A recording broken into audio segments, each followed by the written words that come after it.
What up? We are here in person.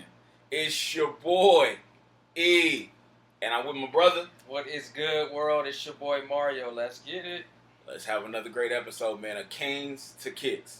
Again, in person. I'm excited, bro. I'm excited. I feel like, vibes is going to be there. Good Yeah. person, because now we can see facial expressions. Yeah. But kick it off. What we talking about today? First episode in person. What we doing? So live episode. Let's get it. So tomorrow Saturday, and we got the Great Fives dropping. I feel like it's a hot release. We just talked about this on the last episode, but I said on the last episode, Pod Fam, let us know. Is it a must cop? And I think somebody got on there and said, yeah, somebody said must cop. It's definitely a must cop. And truthfully, just talking to all my other sneaker friends, that's been the narrative. The Great Fives is a must cop, even if you got the 2014 pair. And again, I had to show you that I had them. I mean, I'm just saying. I fact checked you. You did. I made sure I let you know. No, but he had them. He had the 2014 pair, which was a beautiful pair. But you're just hearing so much good stuff about the leather on this pair, and so I'm curious to see what the quality is going to look like. I'm definitely going to grab a pair, but I do feel like they are going to sit for a few hours. If they sit for a few hours, I'm jumping on. Hands down. I'm saying that now. I think they're going to drop. I think they're going to sit for a few hours. If they sit for a few hours, bro, that allows me to be able to do what I can. Yeah. I'm gonna be able to have my affordable price, and if my affordable price is there, then I'm definitely gonna make it happen. What does that sound like, Five Pound? It sounds like he's backdooring some shoes or something right now. First of all, we're not gonna say that because he sound like two J's right now. Hey, if I say Fat Joe in trouble right now with that, you know what I'm saying? Like, yo, that ain't. All I'm saying is, if the price is right, I'll definitely get it. You know what I mean? It has to be worth it, especially already having a pair.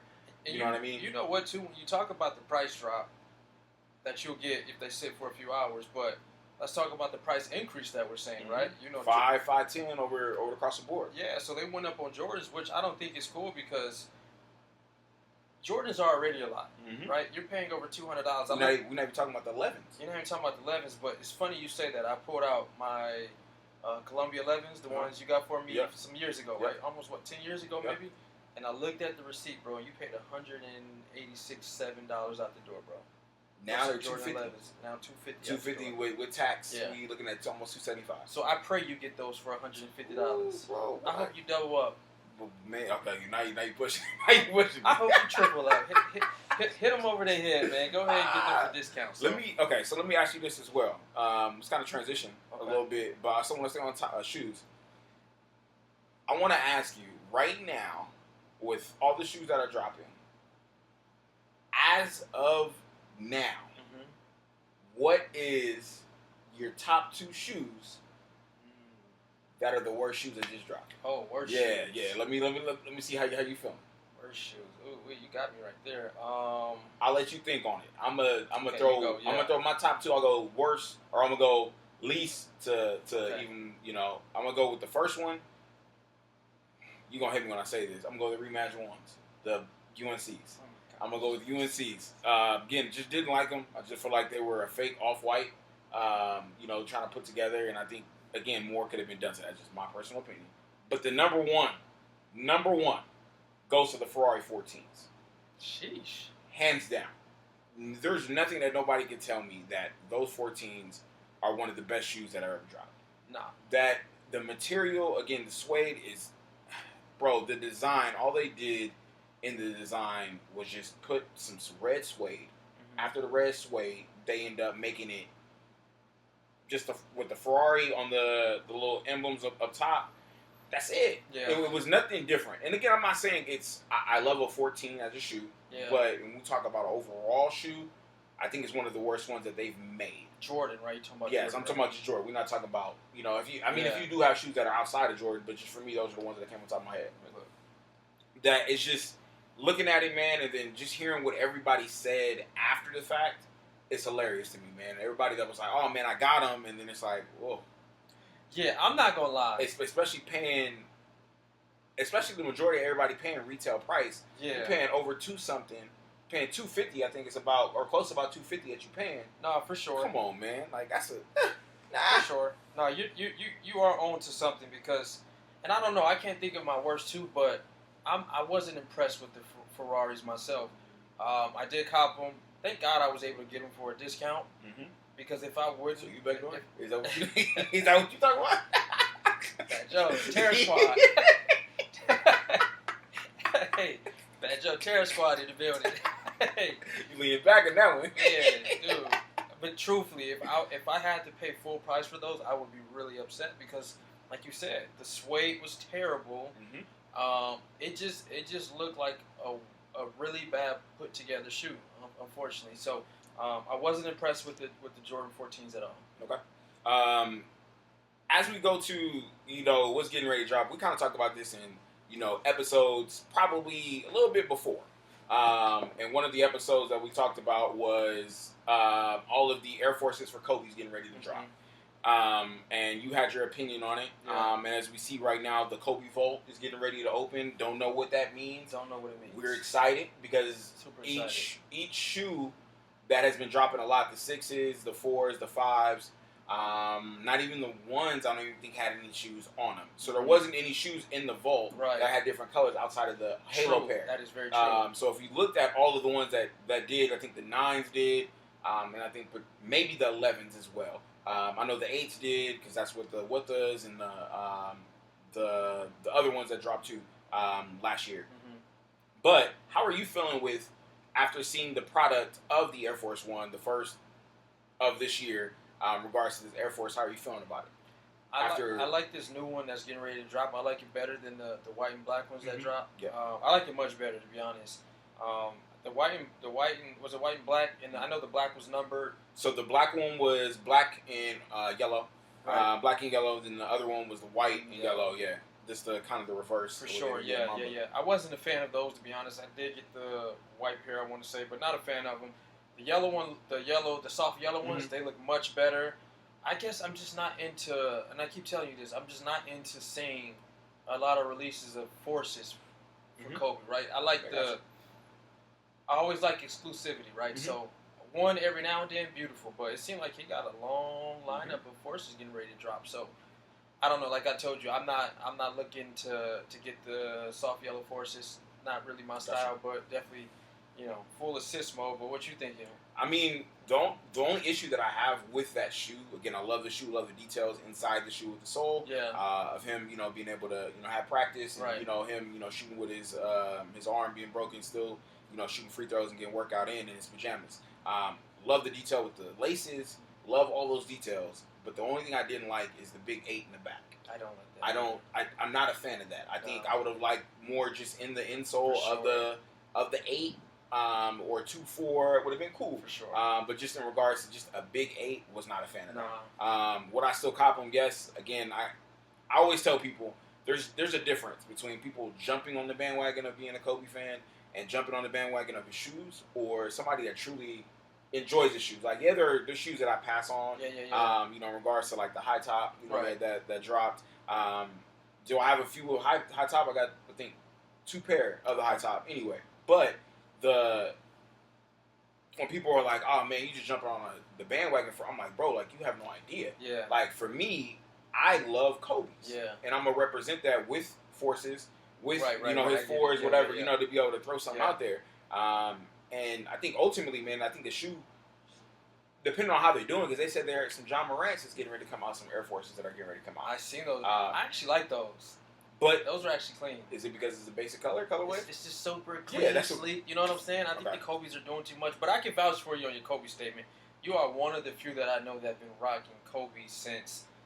It's funny because when Kobe was alive, like, wearing Kobe's really wasn't a thing, especially when we were in college. Yeah. Like, that wasn't a thing. Not at all. I remember you were rocking the Kobe's. I remember you got me my first pair of Kobe's when you worked at Dick's Sporting Goods. You remember that? Yep. And then from there, you've always been collecting Kobe's. And then now that it's a thing, Kobe's passed away, and it's out of this world what the Kobe's are now. But you've always been doing. I would say you probably have one of the best Kobe collections that I've seen. So. Hey, we there. Don't trust me. You got some. My boy got a clean Kobe collection, so I give you that, man. You got a clean Kobe selection, so it makes sense for you to get the Kobe Forces. Got you. You're a collector of Kobe's. That's and again, especially with all the Forces, man, I would love to be able to have them all as a pack. Sure. And again, do I see myself wearing probably the white and yellows? Yeah, I see. Probably not the black ones because that one has I think my number is 425 in those. Okay. So something, exclusive, I don't think I would ever kind of put on. Yeah. But as we transition, man, we've seen what kind of sports going on right now, bro. We've seen a big trade, which I feel wasn't a huge name. But for what was given up, you would think that this was a KD trade. You know what I'm saying? Unprotected ones. It wasn't like a superstar for a superstar. I mean, Desmond Bane is a great player. I think he's a above average player. He still can be able to get you 20. Undersized at his position.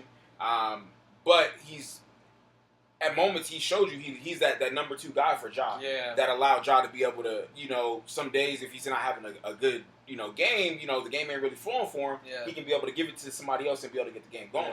Yeah. But I wanted to ask you, like, how are you feeling with this trade? Like, we've seen other big trades like this when Rudy Gobert got traded and, how many ones was getting, sent his way.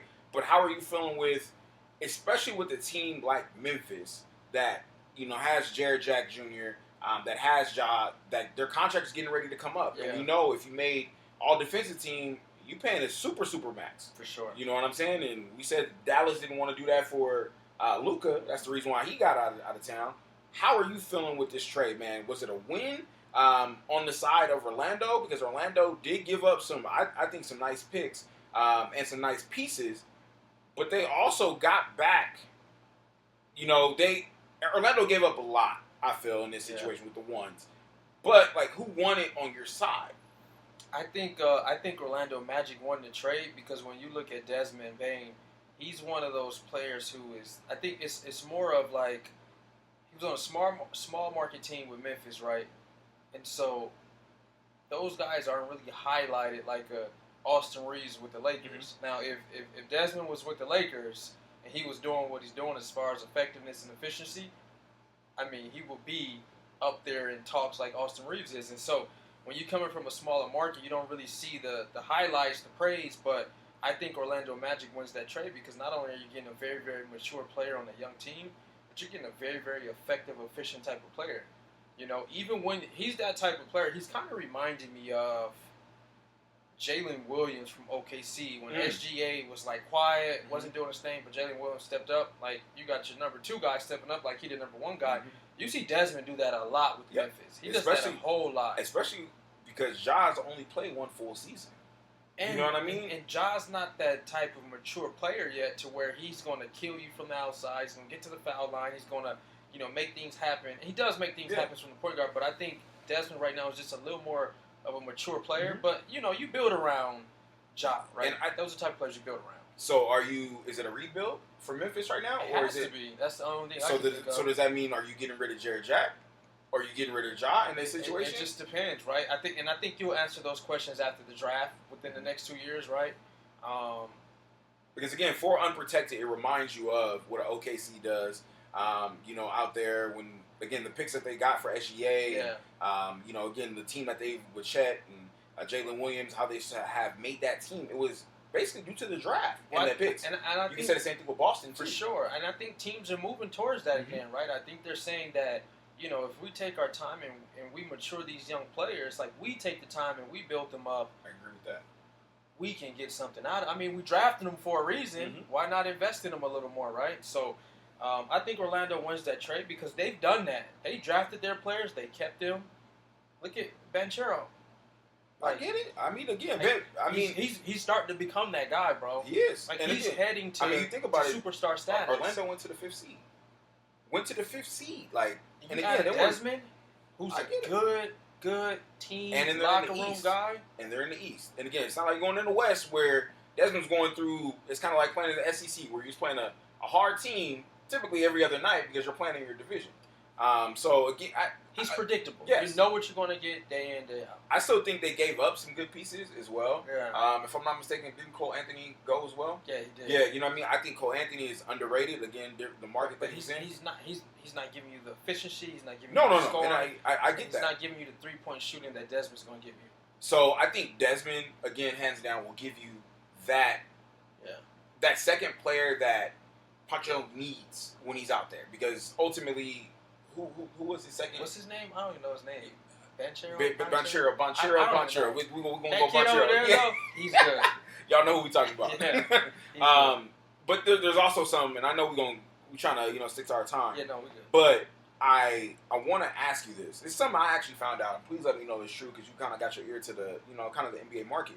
I want to know, is it true? Because Gilbert Arenas, that's how he actually said it. Gilbert Arenas said this on Gilbert's Arena.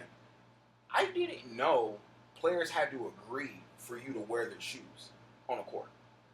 So, like, if you're sponsored by Nike and you wanted to wear Kobe's, like when Kobe was alive, I guess Kobe wasn't allowing everyone to be able to wear Kobe's. I didn't know that. And he kind of said something in regards to, like, James Harden. He was like, why is James allowing? Because James kind of is cool with everybody and allows everybody to wear his shoes. That's not something that I knew about. I didn't know that either. That's new to me myself. I didn't know that you had to. And again, he's with Adidas, so he has to know this situation. It was a valid point in that situation because I looked at it like you didn't see a lot of people with Kobe's on. You know what I mean? Like, seen a select few. And again, it was mostly people that respected Kobe. Yeah. You know, in that situation. You don't see a lot of people with LeBrons. No. You don't. And remember when we was talking about that? I just noticed AD started wearing them a lot towards the end of Lakers trade. But he switched from the GTs. If I'm honest, he was wearing the G. Wearing Kobe's. He was wearing the Kobe's and the GTs, and then he switched over to LeBron. But again, it was now he has his own PE with LeBron. Yeah. You know what I mean? So again, it was just something I wanted to ask you. Yeah, no, I don't know. That's new to me. I never heard that. I didn't. Myself. Yeah, I was like, bro, I was shocked. I said, he was like, yeah, man, people have to agree if their shoe, like, yeah, Sabrina's gonna say it because Sabrina wants her shoe to get in the NBA market, stuff like that. But in regards to like certain players, you're not seeing everybody agree. I mean, I get it though, especially from a Kobe perspective. Like Kobe has a reputation. And you know Kobe's going to hold close to his reputation. He's not going to let nobody make his reputation look crazy. And so if you ain't that type of guy who putting in the work and you ain't going to put some work in on the court, you ain't work. I can see Kobe doing that for sure. You know what I'm saying? Like, you can see Kobe do it. Because I was watching the interview with Kobe today. And the interview was about, oh my gosh, I just watched it. Oh my gosh. He was sitting with the brothers, talking about with Darius Miles. Darius Miles and the Clippers. And they were talking about Knuckleheads. They was talking about Devin Booker when they were in the open run, and Devin Booker was like, no double teams. No double teams. And Kobe said, And Kobe got on the interview, and he didn't bash Devin Booker because Devin Booker was always wearing Kobe shoes as well. For sure. But he did say though that if they double teaming me in open run, so Kobe said, you're gonna have to just send another one. Like, don't stop it. Just send the third. Y'all gonna need three of them. Because he showed you. You gotta respect the mentality. You know what I'm saying? And so he's teaching Devin Booker, hey, bro, I get it. Right? You're open run. You want to work on your game. You want to work on your ISO moves. This is the time to where you just get to go out there and be creative, work on moves, work on ways you can score a little easier, work on effectiveness. But change your mindset. Yep. Because you do get double. You are that guy. Tell him to send another. Work on the triple team now. I got you. You know, figure it out. So I thought it was pretty interesting how Kobe he doesn't back away from, or he's never going to give in and be like, they shouldn't have double teamed him. No, he's like, send another one. So it transitions to we're talking about Kobe, which Kobe came from greatest, in my opinion, greatest organization because I'm a fan, so I'm gonna just I'm gonna definitely very has been always family run. Been the longest organization to be family run by the Buss family, hands down. As we see in the past week, the Lakers have sold for $10 billion. As well, Jeannie made sure that she didn't do the same thing that Mark Cuban did with Dallas. She made sure that in writing she got that she's still going to be running operations. But I say that all to say, in my question, if you could have $10 billion right now, besides, taking care of family, besides taking care of, your city, besides taking care of this youth, or just the youth organization in general, what organization would you buy and what role would you want after you bought it? I would want to buy an organization in Vegas. Whatever the team, because we hear that, right? You're right. It's coming. We hear in rumblings that an NBA team is going to come to Vegas. We don't know when, but we hear within, say, the next decade or so, right? I would want to be a part of that, bro. Okay, so that $10 billion is what you buying. Oh, I'm in on it, bro. So count me in. So, okay, you got that? I want some majority stake, too. So you don't want that minority. You don't want that majority. I've been a minority my whole life. Hey, I know what it feels like to be a minority, bro. And I ain't trying to feel that again. I want to be majority stake, bro. I want to be the governor. I want to run it, bro. I want to run it from the front office. So I was going to ask, practice. So what particular? Okay, so we got to have a specific role. If you got a specific role, what's your specific role? I want to be that engaged, bro. I understand that, but you got to have again, we talking about writing. So I want to be like Jeannie Buss, bro. So you want but she has the operations aspect. So are you the chief of financial? Or are you running the money aspect? No, we're going to get people to do that. So you got the scouts and all that. She has her brother who helps too, who does a lot of the scouting. So are you going to be more in the scouting role, or are you more in... Both. I want to do... you think I'm joking. I know. But I know you're serious. I'm as serious as ever, bro. And I don't know the day-to-day, right? Like, I've been...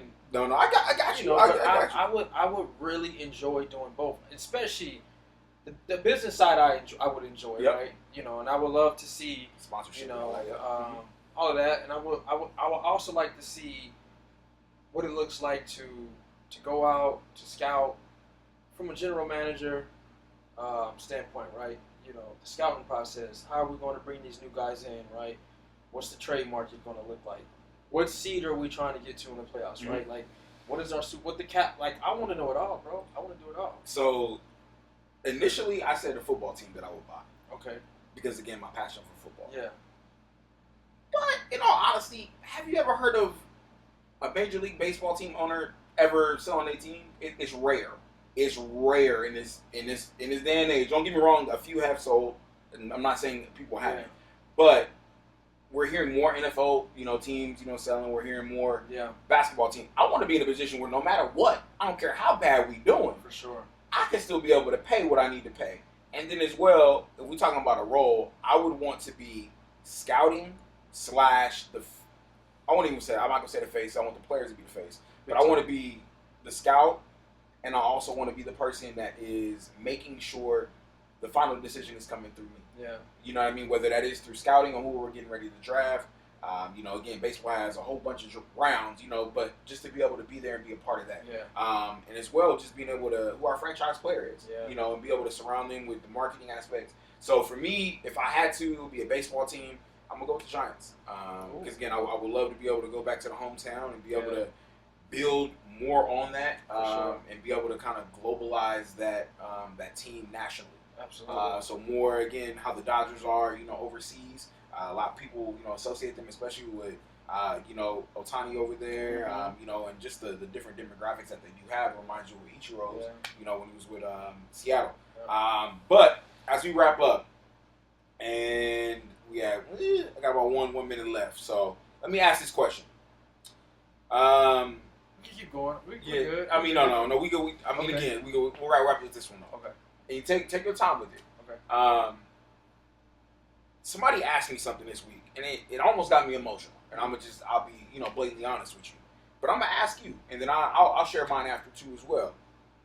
If you could talk to younger Mario Lewis, and I'm talking about younger Lewis, when he was battling mental, and he was going through those things of is this gonna get better? Right. What would you say to younger Mario during that time? It could be if you were, and again, I don't know the situation, but again, if it was dealing with family, if it was dealing with sports, if it was dealing with just life in general, what would you tell younger Mario in that moment? And the only reason why I'm asking that question is because this was Mental Health Month. For men, yep, sure was, man. And I think so many times as men, we have to compress what we are going through as men. We have to compress that everything's going to be all right. And I think you do it great in regards to always having a positive attitude. Right, and that's a shout out to, Pops in regards to how he raised, just the Lewises in general. And I respect it because you allow me to always look at the bigger picture. Right. But I asked that question because I think somebody here is going to be able to feel what you're going through, and be able to know with the words that you're going to say that's going to help them. So that's the reason why I'm asking this question. I know this ain't got to do with sports, but it's got to do with mental health. And I think we sometimes subside and we don't worry about mental health and we don't talk about it because a lot of people don't want to go to therapy. And if you got the insurance, man, go talk to somebody and be able to help you get through that. But what would you say to younger Mario? I would say, I think the biggest phrase that I could think of is younger Mario is count it all joy. And it's so hard to count it all joy when you're so young and you're so emotional and you want to live up to. And so in my situation, I would say, coming from a sports background, all my siblings excelled in sports, right? Like, they were like top notch, like at the top of the game when it came to sports. But when it came to me, that wasn't the case, right? And so as you're younger, you don't see the bigger picture of that. You're just in it. You're in the moment of it, right? And as an adolescent, all your friends who are playing high-level sports, right? You're like, dang, like they all hooping, they're playing. You see them moving, you grooving. You see them go play Division I basketball. You seeing your siblings all go play. You're seeing all of that. And so that wasn't my case. And I thought, like, damn, what's wrong with me? Why am I such a late bloomer? Why can't I catch on as fast, right? Well, why is it that they are succeeding in sports and I'm not even realizing that God had such a bigger plan for me outside of basketball, right? Like, basketball wasn't my life, and God knew basketball wasn't my life at that very young age, but I didn't know that, right? And so that's the journey I had to go through, was just battling myself mentally with confidence, with, good on the court. I could shoot the ball really well. Very well. But I don't understand some of the shots that she was making. I can shoot the ball really well, but it just didn't translate on high school team or, I didn't get no scholarship offers, right? I mean, I was smart as a whip. Like, I'll kill you in the books. But I'm young. You might worry about that right now. Academics wasn't cool. Academics wasn't cool. We're not worried about that. Sports was cool, right? I got you. And so now I'm my older self, and I look back at it, and I'm like, it didn't even matter. It didn't even matter. Because I look at past relationships, I look at friends I had in high school, and you pray for them, you hope the best for them, but you see the situation. It was like my identity. God did not let my identity be wrapped up in basketball, in sports, and things like that. And so, but for the younger guy who may be going through what I went through, right? You coming from a sports background, you're not the guy in sports. You want to be the guy in sports. You work out daily like everybody else. You can shoot the ball, but you maybe lack confidence or you lack whatever. Just count it all joy because God got a bigger plan for you. Come on. And so that would be mine, bro. Okay. And I think you said something perfect there. I think for me, going off what you just said, I think the best advice that I would say, it's all a part of the journey. Yeah. It's all part of the fun, is what my professor said in my master's program, and it's something that stuck with me. And because ultimately, it's all part of the fun. Dealing with the things I was dealing with at home, it's all part of the fun because it allowed me to be a better father, who I am now. Not being able to really ball on Friday night, and I'm seeing other people, ball out, and it's like we talk about, siblings. My brother was that guy in high school. You know what I mean? Was that guy in our local, area? We had this thing called High School Sports Focus, where again all the California Bay Area teams would be on, and my brother was there. He was the guy that they interviewed. News articles and all that, and a shout out to him, man. It was one of the guys that I always wanted to be. But like you just said, God had a part of me that he was like, I don't need you wrapped up in this situation. And he allowed me to see that there was more.